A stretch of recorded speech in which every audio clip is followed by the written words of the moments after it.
stress strain relationship in a steel wire and classification of substances। ਸਭ ਤੋਂ ਪਹਿਲਾਂ ਅਸੀਂ ਇਹਦੇ ਵਿੱਚ ਸਮਝਾਂਗੇ ਹੁਕਸ ਲਾਅ।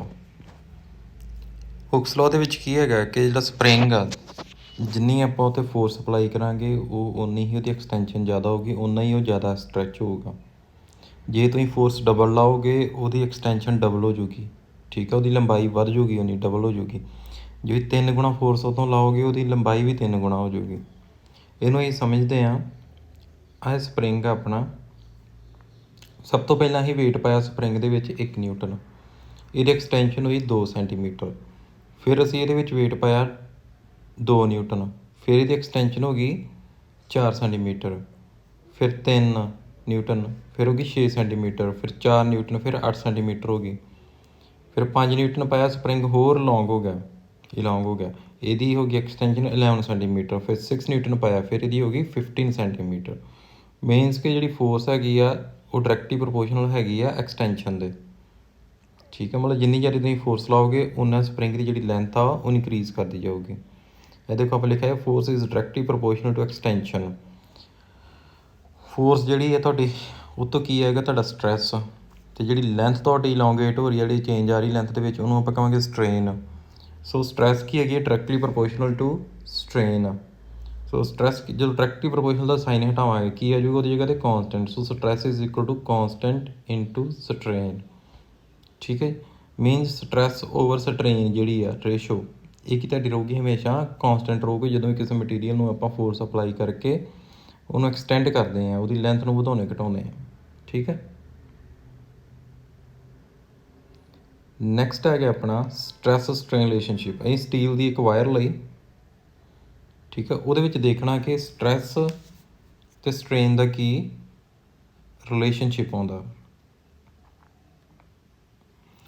ਹੁਣ ਸਭ ਤੋਂ ਪਹਿਲਾਂ ਦੇਖੋ ਇਹ ਗ੍ਰਾਫ ਹੈਗਾ ਵਾ ਸਟਰੈਸ ਅਤੇ ਸਟ੍ਰੇਨ ਦੇ ਵਿੱਚ। ਸਟਰੈਸ ਮਤਲਬ ਆਪਾਂ ਫੋਰਸ ਅਪਲਾਈ ਕਰੀ ਜਾ ਰਹੇ ਹਾਂ ਅਤੇ ਉਹਦੇ ਨਾਲ ਜਿਹੜੀ ਆ ਸਟੀਲ ਵਾਇਰ ਆ ਉਹਦੀ ਜਿਹੜੀ ਲੈਂਥ ਆ ਉਹ ਇਨਕਰੀਜ਼ ਕਰ ਰਹੀ ਆ।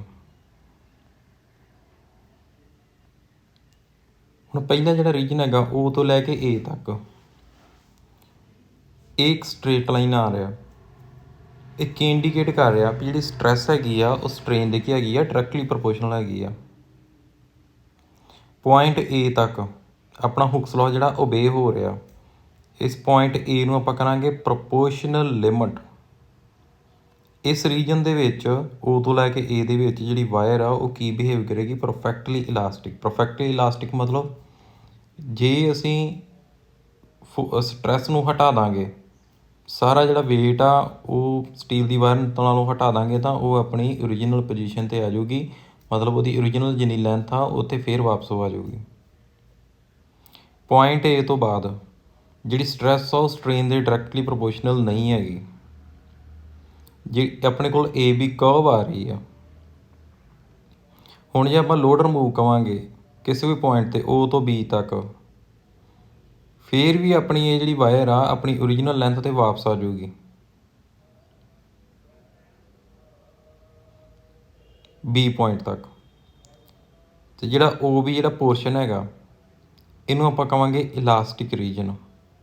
ਹੁਣ ਇੱਥੇ ਪਰਫੈਕਟਲੀ ਵਰਡ ਨਹੀਂ ਆਪਾਂ ਯੂਜ਼ ਕਰ ਰਹੇ, ਇਹਨੂੰ ਆਪਾਂ ਸਿੰਪਲ ਕਹਿ ਰਹੇ ਹਾਂ ਇਲਾਸਟਿਕ ਰੀਜਨ। O ਤੋਂ B ਤੱਕ ਜਿਹੜਾ ਹੈਗਾ ਰੀਜਨ ਹੈ ਇਲਾਸਟਿਕ ਰੀਜਨ ਹੈਗਾ। ਅਤੇ ਪੁਆਇੰਟ B ਨੂੰ ਆਪਾਂ ਕਹਾਂਗੇ ਇਲਾਸਟਿਕ ਲਿਮਟ ਜਾਂ ਜੀਲਡ ਪੁਆਇੰਟ। ਜਿਹੜੀ ਸਟਰੈਸ ਹੋਊਗੀ ਇਹ ਜੀਲਡ ਪੁਆਇੰਟ ਦੇ ਕੋਰਸਪੋਂਡਿੰਗ, ਇਹਨੂੰ ਆਪਾਂ ਕਹਾਂਗੇ ਜੀਲਡ ਸਟਰੈਂਥ। ਪੁਆਇੰਟ B ਤੱਕ ਜਿਹੜੀਆਂ ਆਪਣੀਆਂ ਇਲਾਸਟਿਕ ਫੋਰਸਿਸ ਆ ਮਟੀਰੀਅਲ ਦੀਆਂ ਉਹ ਕੰਜ਼ਰਵੇਟਿਵ ਹੋਣਗੀਆਂ। ਮਤਲਬ ਜਦੋਂ ਮਟੀਰੀਅਲ ਆਪਣੇ ਓਰੀਜਨਲ ਸਾਈਜ਼ ਜਿਹੜਾ ਰੀਗੇਨ ਕਰੂਗਾ, ਜਿੰਨਾ ਵਰਕ ਡਨ ਹੋਊਗਾ ਡਿਫੋਰਮੇਸ਼ਨ ਪ੍ਰੋਡਿਊਸ ਕਰਨ ਲਈ, ਉਹ ਗੇਨ ਕੀ ਹੋ ਜਾਊਗਾ, ਰਿਕਵਰ ਹੋ ਜਾਊਗਾ। ਹੁਣ ਪੁਆਇੰਟ B ਤੋਂ ਬਾਅਦ ਦੀ ਗੱਲ ਕਰੀਏ,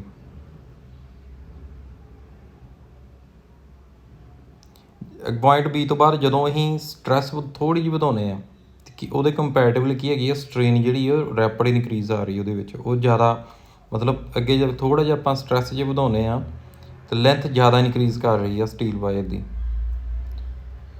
ਹੁਣ ਪੁਆਇੰਟ C ਤੱਕ ਆਪਾਂ ਪਹੁੰਚ ਗਏ ਹਾਂ, ਠੀਕ ਹੈ ਜੀ। B ਤੋਂ ਬਾਅਦ ਜਦੋਂ ਲੋਡ ਹੋਰ ਅਪਲਾਈ ਕੀਤਾ, ਆਪਾਂ ਸਟਰੈਸ ਅਪਲਾਈ ਕੀਤੀ, C ਤੱਕ ਪਹੁੰਚ ਗਏ ਹਾਂ, ਸਟ੍ਰੇਨ ਵੱਧ ਚੁੱਕੀ ਆ। ਹੁਣ ਜੇ ਸੀ ਪੁਆਇੰਟ ਤੱਕ ਆਪਾਂ ਪਹੁੰਚ ਚੁੱਕੇ ਹਾਂ, ਇੱਥੋਂ ਤੱਕ ਸਟ੍ਰੈਸ ਅਪਲਾਈ ਕਰਤੀ ਹੈ, ਸਟ੍ਰੇਨ ਆ ਗਈ ਆਪਣੀ। ਹੁਣ ਜੇ ਸਾਰਾ ਹੀ ਲੋਡ ਅਸੀਂ ਉਤਾਰ ਦੇਵਾਂਗੇ ਸਟੀਲ ਵਾਇਰ ਨਾਲੋਂ ਤਾਂ ਕੀ ਹੋਊਗਾ, ਜਿਹੜੀ ਵਾਇਰ ਆ ਉਹ ਆਪਣੀ ਓਰੀਜਨਲ ਲੈਂਥ ਰੀਗੇਨ ਨਹੀਂ ਕਰੂਗੀ, ਆਪਣੀ ਓਰੀਜਨਲ ਲੈਂਥ 'ਤੇ ਨਹੀਂ ਆਊਗੀ। ਕਿੰਨੀ ਲੈਂਥ ਰਹਿ ਜੂਗੀ ਉਹਦੀ, ਸੀ ਪੁਆਇੰਟ ਸੀ 'ਤੇ ਪਹੁੰਚ ਗਏ। ਹੁਣ ਜੇ ਸੀ ਤੋਂ ਬਾਅਦ ਅਸੀਂ ਜੇ ਸਾਰੀ ਜਿਹੜੀ ਸਟ੍ਰੈਸ ਆ ਉਹ ਰਿਮੂਵ ਕਰ ਦਾਂਗੇ, ਸਾਰਾ ਵੇਟ ਰਿਮੂਵ ਕਰ ਦਾਂਗੇ ਵਾਇਰ ਨਾਲੋਂ, ਤਾਂ ਕੀ ਹੋਏ, ਕਿਹੜਾ ਮਤਲਬ ਹੁਣ ਕਿਹੜਾ ਪਾਥ ਫੋਲੋ ਕਰੇਗੀ ਜਿਹੜੀ ਵਾਇਰ ਆ, ਉਹ ਆਪਣੀ ਓਰੀਜਨਲ ਲੈਂਥ ਜਿਹੜੀ ਆ ਉਹ ਰੀਗੇਨ ਨਹੀਂ ਕਰੂਗੀ। ਉਹ ਕਿਹੜੇ ਪਾਥ ਥਾਣੀ ਆਊਗੀ, ਸੀ ਈ ਪਾਥ ਥਾਣੀ। ਡਾਟਡ ਲਾਈਨ ਤੁਹਾਨੂੰ ਨਜ਼ਰ ਆ ਰਹੀ ਹੈ, ਸੀ ਈ ਇਸ ਪਾਥ ਥਾਣੀ ਆਊਗੀ।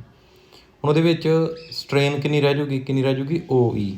ਇੰਨੀ ਸਟ੍ਰੇਨ ਉਹਦੇ ਵਿੱਚ ਰਹਿ ਜਾਣੀ ਆ, ਮਤਲਬ ਜਿੰਨੀ ਉਹਦੀ ਓਰੀਜਨਲ ਲੈਂਥ ਉਹ ਤੋਂ ਥੋੜ੍ਹੀ ਲੈਂਥ ਵੱਧ ਆਊਗੀ, ਉਹ ਆਪਣੀ ਵਾਪਸ ਓਰੀਜਨਲ ਲੈਂਥ 'ਤੇ ਨਹੀਂ ਜਾਊਗੀ। ਭਾਵੇਂ ਅਸੀਂ ਸਟ੍ਰੈਸ ਬਿਲਕੁਲ 0 ਕਰ ਦਈਏ ਤਾਂ ਵੀ ਰੈਜ਼ੀਡਿਊ ਸਟ੍ਰੇਨ ਕਿੰਨੀ ਰਹਿ ਜੂਗੀ, ਓ ਈ। ਹੁਣ ਅਸੀਂ ਮਟੀਰੀਅਲ ਨੂੰ ਇੱਥੇ ਕੀ ਕਹਿ ਸਕਦੇ ਹਾਂ, material is said to have acquired a permanent set. Permanent set ਮਤਲਬ ਉਹਦੇ ਵਿੱਚ ਜਿਹੜੀ ਪਰਮਾਨੈਂਟ ਸਟ੍ਰੇਨ ਆ ਚੁੱਕੀ ਹੈ। ਜਿਹੜੀ ਸਟ੍ਰੈਸ ਸਟ੍ਰੇਨ ਕਰਵ ਜਿਹੜੀ ਰੀਟਰੇਸ ਜਿਹੜੀ ਨਹੀਂ ਹੋਈ, ਡਾਟਰ ਲਾਈਨ ਆਈ ਆ, ਉਹਨੂੰ ਆਪਾਂ ਕਹਾਂਗੇ ਇਲਾਸਟਿਕ ਹਿਸਟੈਰਿਸਿਸ। ਹੁਣ ਜੇ ਅਸੀਂ ਸੀ ਤੋਂ ਬਾਅਦ ਲੋਡ ਅਪਲਾਈ ਕਰਾਂਗੇ, ਹੋਰ ਵਧਾਵਾਂਗੇ ਲੋਡ ਪੁਆਇੰਟ ਸੀ ਤੋਂ ਬਾਅਦ, ਹੋਰ ਸਟ੍ਰੈਸ ਅਪਲਾਈ ਕਰਾਂਗੇ, ਤਾਂ ਇੱਕ ਸ਼ਾਰਪ ਇਨਕਰੀਜ਼ ਹੋਊਗੀ ਸਟ੍ਰੇਨ ਦੇ ਵਿੱਚ। ਸ਼ਾਰਪ ਇਨਕਰੀਜ਼ ਇਨ ਸਟ੍ਰੇਨ ਮਤਲਬ ਲੈਂਥ ਬਹੁਤ ਜ਼ਿਆਦਾ ਵਧੂਗੀ ਵਾਇਰ ਦੀ। ਹੁਣ ਕਈ ਜਗ੍ਹਾ 'ਤੇ ਕੰਸਟਰਕਸ਼ਨਸ ਆ ਜਾਣਗੀਆਂ, ਮੀਨਸ ਨੈਕ ਗ੍ਰਾਫ ਦੇ ਵਿੱਚ ਥੋੜ੍ਹੀ ਜਿਹੀ ਕਰਵਨੈਸ ਆ ਜੂਗੀ। ਹੋਰ ਜੇ ਅਸੀਂ ਅਪਲਾਈ ਕਰੀ ਜਾਵਾਂਗੇ, ਇਹਦੇ ਵਿੱਚ ਸਟ੍ਰੈਸ ਦਾ ਪੁਆਇੰਟ ਇੱਕ ਡੀ ਆ ਜਾਏਗਾ ਆਪਣੇ ਕੋਲ, ਇਹਨੂੰ ਕਹਿੰਦੇ ਆਪਾਂ ਫ੍ਰੈਕਚਰ ਪੁਆਇੰਟ। ਹੁਣ ਬੀ ਤੋਂ ਲੈ ਕੇ ਤੇ ਡੀ ਪੁਆਇੰਟ ਤੱਕ ਤੁਸੀਂ ਲਗਾਤਾਰ ਦੇਖ ਰਹੇ ਆ ਕਿ ਵਾਇਰ ਦੀ ਜਿਹੜੀ ਲੈਂਥ ਆ ਉਹ ਲਗਾਤਾਰ ਇਨਕਰੀਜ਼ ਹੋਈ ਆ, ਬਿਨਾਂ ਕੋਈ ਲੋਡ ਵਧਾਏ ਜ਼ਿਆਦਾ ਲਗਾਤਾਰ ਇਨਕਰੀਜ਼ ਹੋ ਰਹੀ ਹੈ। ਇਹਨੂੰ ਰੀਜਨ ਨੂੰ ਕਹਾਂਗੇ ਆਪਾਂ ਪਲਾਸਟਿਕ ਰੀਜਨ। ਬੀ ਤੋਂ ਡੀ ਤੱਕ ਕੀ ਕਹਾਂਗੇ ਰੀਜਨ ਨੂੰ ਅਸੀਂ, ਪਲਾਸਟਿਕ ਰੀਜਨ। ਅਤੇ ਮਟੀਰੀਅਲ ਨੂੰ ਕੀ ਕਹਾਂਗੇ ਕਿ ਕਿਹਦੇ ਅੰਡਰਗੋ ਜਾ ਰਿਹਾ, ਇਹ ਪਲਾਸਟਿਕ ਫਲੋ 'ਚ ਜਾ ਰਿਹਾ ਜਾਂ ਪਲਾਸਟਿਕ ਡੈਫੋਰਮੇਸ਼ਨ। ਹੁਣ ਜਿਹੜਾ breaking point, fracture point, breaking point, ਇਹ ਤੋਂ ਵੱਧ ਜੇ ਅਸੀਂ ਜਦੋਂ ਸਟ੍ਰੈਸ ਅਪਲਾਈ ਕਰਾਂਗੇ ਤਾਂ ਜਿਹੜੀ ਸਟੀਲ ਵਾਇਰ ਕੀ ਹੋਊਗੀ, ਉਹ ਕੀ ਜਾਊਗੀ, ਟੁੱਟ ਜਾਊਗੀ। ਇਸ ਲਈ ਜਿਹੜੀ ਸਟ੍ਰੈਸ ਕੋਰਸਪੋਂਡ ਹੋਊਗੀ ਬ੍ਰੇਕਿੰਗ ਪੁਆਇੰਟ 'ਤੇ, ਉਹਨੂੰ ਆਪਾਂ ਕਹਾਂਗੇ ਅਲਟੀਮੇਟ ਸਟਰੈਂਥ ਔਰ ਟੈਂਸਾਈਲ ਸਟਰੈਂਥ ਆਫ ਦਾ ਮਟੀਰੀਅਲ। ਹੁਣ ਇਸ ਗ੍ਰਾਫ ਦੇ ਬੇਸਿਸ 'ਤੇ ਅਸੀਂ ਨੈਕਸਟ ਕਰਾਂਗੇ ਕਲਾਸੀਫਿਕੇਸ਼ਨ ਆਫ ਮਟੀਰੀਅਲ। ਦੋ ਤਰ੍ਹਾਂ ਦੇ ਮਟੀਰੀਅਲ ਹੁੰਦੇ ਨੇ, ਇੱਕ ਹੁੰਦਾ ਨੇ ਡਕਟਾਈਲ ਮਟੀਰੀਅਲ। ਡਕਟਾਈਲ ਮਟੀਰੀਅਲ ਜਿਹੜਾ ਹੁੰਦਾ ਹੈ, ਇਹਦੇ ਵਿੱਚ ਲਾਰਜ ਪਲਾਸਟਿਕ ਰੇਂਜ ਆਉਂਦੀ ਹੈ ਐਕਸਟੈਂਸ਼ਨ ਦੀ। ਮਤਲਬ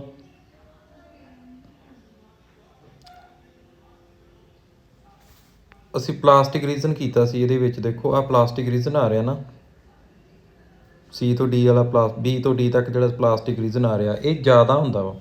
ਮਤਲਬ ਅਸੀਂ ਵਾਇਰ ਦੇ ਜ਼ਿਆਦਾ ਲੋਡ ਅਪਲਾਈ ਕਰਕੇ ਜ਼ਿਆਦਾ ਐਕਸਟੈਂਸ਼ਨ ਉਹਦੇ ਲੈ ਸਕਦੇ ਹਾਂ, ਉਹ ਛੇਤੀ ਬ੍ਰੇਕ ਨਹੀਂ ਹੋਏਗਾ। ਠੀਕ ਹੈ, ਬ੍ਰੇਕਿੰਗ ਪੁਆਇੰਟ ਉਹਦਾ ਨੇੜੇ ਨਹੀਂ ਹੋਊਗਾ, ਦੂਰ ਹੋਊਗਾ।